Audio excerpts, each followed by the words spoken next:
There was a time when these voices ruled the radio. Their songs played in pickup trucks, roadside bars, and late-night highways across America. For a moment, they were aware of them. Then the industry moved on. New sounds arrived, new stars took their place. And slowly, these once famous country legends faded from the conversation. Today, their names rarely appear on playlists or headlines, yet their stories still matter. This is the story of 9 country legends no one talks about anymore. Johnny Paycheck. There was a time when Johnny Paycheck didn't just sing about rebellion and hardship. He lived it. In the late 1960s and 1970s, his voice became the sound of working-class anger and defiance. When Take This Job and Shove It exploded onto country radio, it wasn't just a hit song. It was a statement. Truck drivers, factory workers, and men burned out by routine heard themselves in his voice. For a brief, electric moment, Johnny Paycheck was everywhere. His rise was fast and unapologetic. Before becoming a star, he worked as a session musician and songwriter, sharpening a raw, confrontational style that stood apart from Nashville polish. Labels knew he was difficult, but they also knew he sold records. Paycheck didn't fit the clean image the industry preferred, and that tension followed him throughout his career. Still, throughout the 1970s, his records charted, his concerts drew crowds, and his name carried weight in country music circles. But the same traits that fueled his appeal slowly pushed him toward isolation. As country music shifted in the 1980s, moving towards smoother sounds and safer personalities, Paycheck felt increasingly out of place. Legal troubles, financial chaos, and personal demons began to define him more than his music. Radio stations grew hesitant. Labels pulled back. The industry that once tolerated his volatility no longer needed it. By the time Johnny Paycheck faded from mainstream attention, it wasn't marked by a dramatic collapse.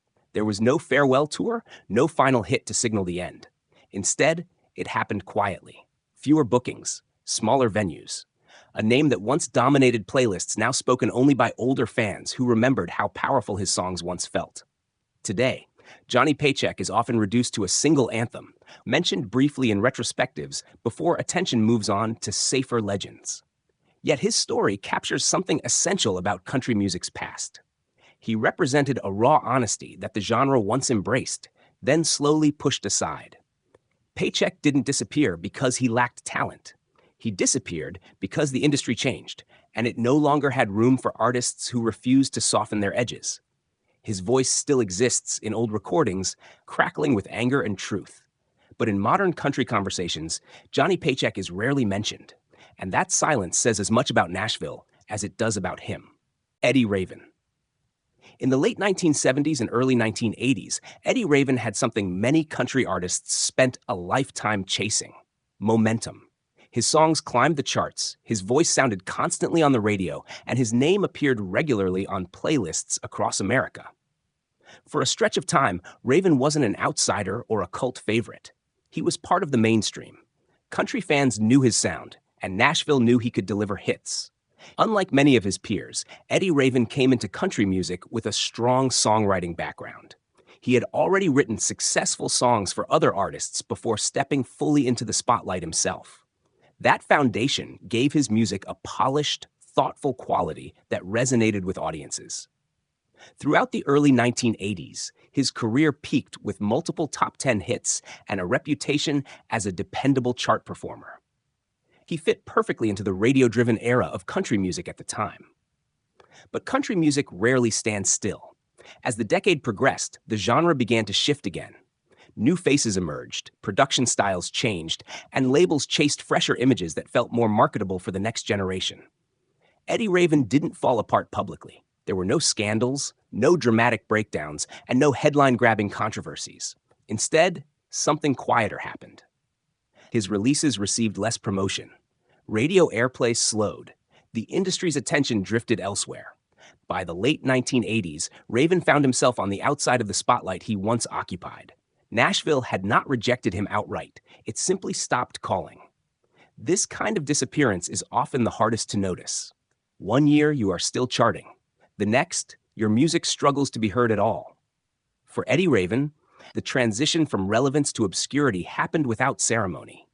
Today, his name rarely appears in discussions of country legends from that era.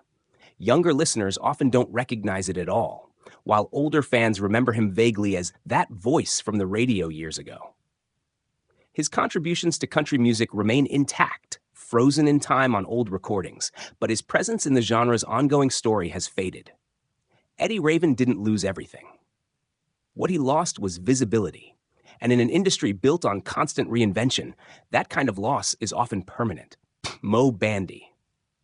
For a long time, Mo Bandy represented something country music once valued deeply: tradition.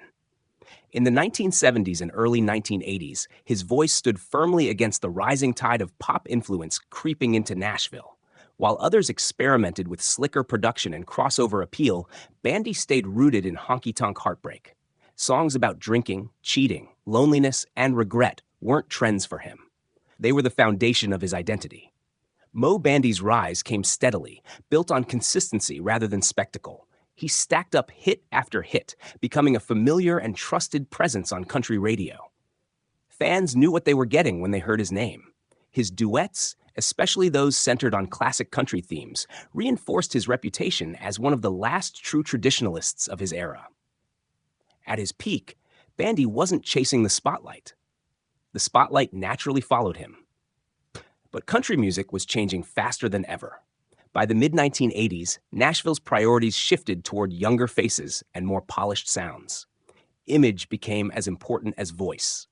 Storytelling took a back seat to marketability. Mo Bandy didn't adapt, and more importantly, he didn't want to. He believed that country music should sound like country music, even if the industry disagreed. That refusal came at a cost. Radio programmers slowly moved on. Record labels invested their energy elsewhere. Mo Bandy didn't collapse or self-destruct. He simply found himself pushed aside by an industry that no longer valued what he represented. His songs stopped charting. His presence in mainstream country quietly faded. What makes Mo Bandy's story especially striking is that he never truly disappeared from music. He kept recording. He kept touring. He kept singing the same songs with the same conviction. But without radio support and industry backing, his relevance shrank to a loyal but aging fan base. In a genre that constantly reinvents its heroes, loyalty alone wasn't enough. Today, Mo Bandy is rarely mentioned when people talk about country's great voices or defining figures. Yet his career tells an important story. He wasn't forgotten because he failed. He was forgotten because he refused to compromise. In many ways, Mo Bandy didn't lose his place in country music. Country music moved away from him, and in that quiet separation, one of its most authentic voices was left behind: T.G. Shepard. For much of the late 1970s and early 1980s, T.G. Shepard was not a secondary figure in country music. He was one of its safest bets. His songs climbed to #1 with remarkable consistency. His voice was instantly recognizable, and radio programmers trusted him. At a time when chart success defined legitimacy, Shepard had it in abundance. For nearly a decade, his presence on country radio felt permanent. What made T.G. Shepard stand out was his ability to adapt without losing his identity. He blended traditional country storytelling with smoother, contemporary production, making his music accessible without sounding artificial. This balance earned him a long string of #1 hits and placed him firmly among Nashville's elite. He wasn't controversial. He wasn't unpredictable. He was reliable, polished, and everywhere. But that reliability eventually became part of the problem. As the 1980s progressed, country music began chasing sharper images and stronger personalities. The industry started favoring artists who felt either more rebellious or more youthful. T.G. Shepard didn't implode or alienate audiences. He simply became less exciting to an industry obsessed with the next big thing. Unlike artists who burned out publicly, Shepard's decline was subtle. His later releases received less promotion. His chart dominance slowed. One by one, the #1 hits stopped coming. There was no scandal to explain his disappearance, and no dramatic turning point to mark the end. His name just gradually slipped out of conversations that once included it naturally. What's striking about T.G. Shepard's legacy is how rarely he's mentioned today, despite his extraordinary chart record. Many younger country fans recognize his songs, but not his name. Others don't recognize either. In retrospectives, he's often skipped entirely, overshadowed by artists with fewer hits but stronger mythologies. T.G. Shepard didn't fail country music, By most measurable standards, he succeeded spectacularly. But in a genre that remembers stories more than statistics, his quiet professionalism worked against him. Without scandal, tragedy, or reinvention, his career ended not with a crash, but with silence. Today, his music remains frozen in an era when consistency was enough. And perhaps that's why he's rarely talked about anymore. In a genre that thrives on legends, T.G. Shepard became a reminder that even sustained greatness can fade when the story stops being told. There was a time when Tom T. Hall didn't need spectacle to command attention. His power came from words. In the late 1960s and 1970s, he earned the nickname the Storyteller because he could turn ordinary lives into unforgettable songs. He wrote about small towns, forgotten people, quiet regrets, and moments that never made headlines. While others chased grandeur, Hall focused on truth. And for a long while, that truth carried him straight to the heart of country music. At his peak, Tom T. Hall was everywhere. His songs climbed the charts, his albums sold steadily, and his writing influenced an entire generation of country songwriters. He wasn't just a performer, he was a craftsman. Nashville respected him deeply, and audiences trusted him. When you heard a Tom T. Hall song, you expected something honest, grounded, and human. That reputation made him one of the most important voices of his era. But Hall's greatest strength would later become the reason he faded from the spotlight. As country music evolved, storytelling began to change. Songs became shorter, louder, and more image-driven. Subtlety lost ground to spectacle. Tom T. Hall didn't adapt his voice to fit those trends, nor did he attempt to reinvent himself. He believed that country music should reflect real life, even if that life no longer sold as many records. Unlike many forgotten artists, Hall didn't suffer a public downfall. There were no scandals, no dramatic feuds, no tabloid headlines. He simply stepped back as the industry stepped away. Radio airplay declined. Labels shifted focus. Slowly, the genre moved on without him, leaving his catalog behind as a quiet archive of another time. Today, Tom T. Hall is often mentioned only in passing, usually as a footnote in discussions about songwriting. Younger audiences rarely encounter his work, and when they do, it feels distant from modern country's polished sound. Yet his influence remains everywhere, woven into the DNA of artists who learned that country music could be thoughtful, patient, and deeply personal. Tom T. Hall didn't disappear because he lost relevance as an artist. He disappeared because the industry lost patience for stories that didn't shout. In a genre that once thrived on quiet truth, his absence marks a shift away from what country music used to value most. Billy Joe Shaver. Billy Joe Shaver was never meant to be a mainstream star, yet for a moment, his influence placed him at the center of country music's creative core. In the 1970s, his songwriting helped shape the outlaw movement, giving voice to a raw, uncompromising vision of life on the margins. Artists far more famous than him recorded his songs, and his words traveled further than his own name ever did. At his peak, Billy Joe Shaver mattered deeply, even if the spotlight rarely stayed on him. His rise came through writing rather than image. Shaver's lyrics carried pain, faith, anger, and survival in equal measure. Songs he wrote became career-defining moments for other artists, earning him quiet respect across Nashville. When he performed his own material, audiences felt they were hearing something unfiltered, something lived rather than performed. He wasn't polished, and he wasn't predictable. That honesty became his signature. But songwriting respect doesn't guarantee lasting visibility. As the outlaw era faded and country music shifted toward commercial appeal, Billy Joe Shaver found himself increasingly disconnected from the industry's priorities. He never chased radio trends, never softened his edges, and never packaged himself for mass consumption. Without a strong commercial presence, his name slowly slipped from mainstream memory. Unlike artists whose careers ended abruptly, Shaver's fading was gradual and almost invisible. He continued writing, recording, and performing, but mostly outside the spotlight. Younger listeners discovered his influence indirectly through the artists who borrowed his voice and spirit, often without realizing where it came from. His legacy lived on, but his identity did not. What makes Billy Joe Shaver's story especially poignant is how essential he was to others' success. He helped define a movement, yet never benefited from its long-term recognition. In lists of country legends, his name is often omitted, replaced by those who stood in front of the camera rather than behind the pen. Billy Joe Shaver didn't fail to leave a mark. He left too quiet a one for an industry obsessed with noise. His disappearance from popular conversation wasn't a reflection of irrelevance, but of a system that rarely remembers the architects of its most meaningful moments. His songs remain, his influence remains, but his name is now spoken far less than the legacy he helped create. Ricky Van Shelton. For a brief but powerful moment at the end of the 1980s, Ricky Van Shelton looked like the future of country music. His voice was smooth, traditional, and instantly radio-friendly. His image was clean, approachable, and perfectly aligned with what Nashville wanted at the time. When his early albums took off, Shelton wasn't just successful, he was everywhere. Chart after chart confirmed it. Ricky Van Shelton had arrived. His rise was unusually fast. Within a few short years, he stacked up #1 hits and platinum records, becoming one of the most dominant country artists of his era.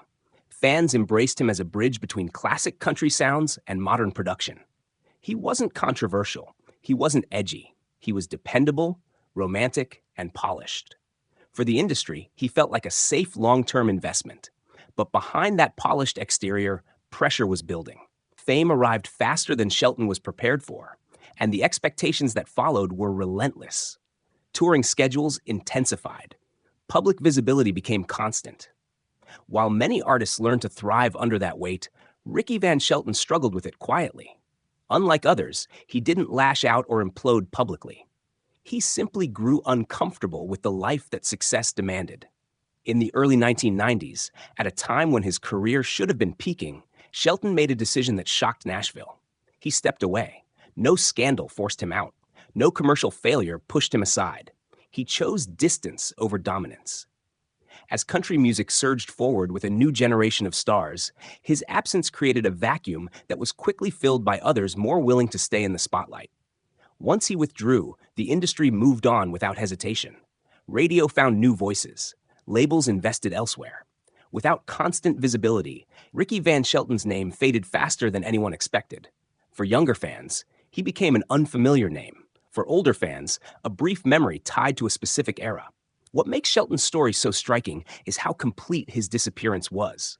He didn't return with a comeback narrative. He didn't rebrand himself for a new audience. He simply remained out of view. In an industry that rewards constant presence, absence is often irreversible. Ricky Van Shelton didn't lose his career because he failed. He lost it because he walked away from a system that never stops demanding more. And today, despite his remarkable success, he is rarely mentioned when people talk about country music's defining voices of that era. John Anderson. There was a stretch of time when John Anderson's voice was unmistakable. The sharp nasal tone, the swampy edge, the feeling that every line came straight from the back roads of the South. It set him apart immediately. In the late 1970s and throughout the 1980s, Anderson wasn't just another country singer chasing hits. He was a sound. When his songs came on the radio, you knew exactly who it was within seconds. John Anderson's rise felt organic. His music blended traditional country with Southern grit, appealing to fans who still wanted authenticity as Nashville began to polish its image. He scored major hits, earned industry respect, and built a loyal audience that connected deeply with his style. For a while, it seemed like Anderson would remain a permanent fixture in country music's core lineup, but his uniqueness also made him difficult to market long-term.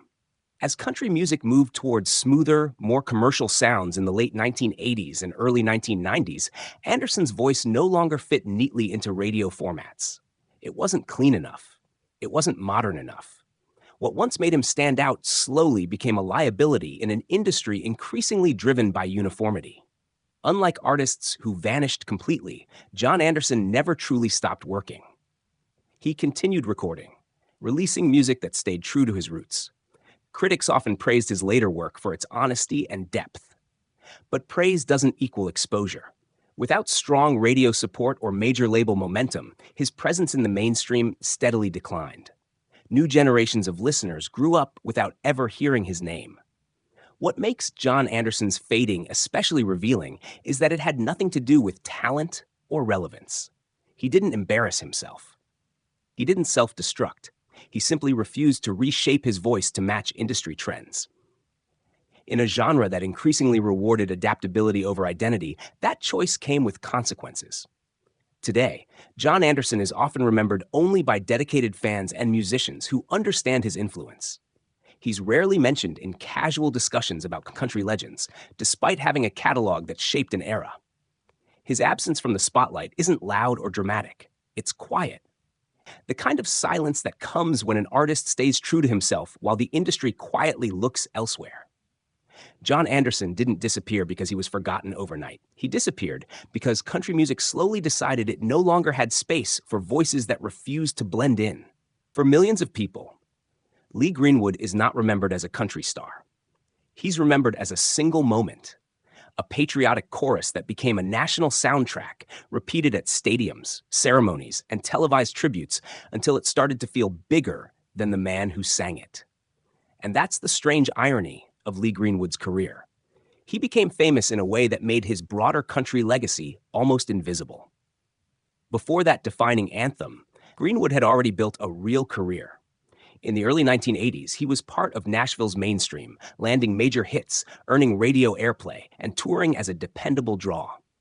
His voice was strong, clean, and emotionally direct, fitting perfectly into the era's polished country sound. He wasn't an outlaw or a rebel. He was a professional entertainer who could deliver songs with conviction, and that consistency kept him on the charts.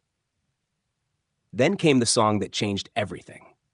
Its success elevated Greenwood into a different category entirely, one tied to American identity rather than the usual cycles of country radio. That kind of fame is powerful, but it's also narrowing. When one song becomes a cultural symbol, it rewrites your biography in the public mind. People stop asking what else you did. They assume that one moment was the entire story. As the years passed, country music continued shifting. The genre moved toward younger stars, new production styles, and different themes. Greenwood's mainstream chart presence cooled, and Nashville's spotlight moved elsewhere. But he didn't disappear from public life. He remained visible in a different arena, where the rules were not controlled by country radio or label promotion. He became linked to events, ceremonies, and national conversations. In a sense, he traded a traditional country trajectory for something more symbolic. The cost of that trade is how he is remembered today. In discussions about country legends, his name is often treated like a one-song footnote. Many casual listeners can hum the chorus instantly, but couldn't name another Greenwood hit. Younger audiences often recognize the anthem without recognizing him as a country artist at all. His larger body of work, the years he spent building a real catalog, and the era when he was a consistent chart performer are rarely part of the story.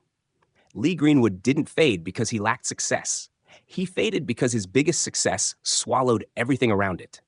And in the world of country music, where legacy is often built on albums, eras, and reinvention, being remembered as a symbol can be the most permanent kind of disappearance.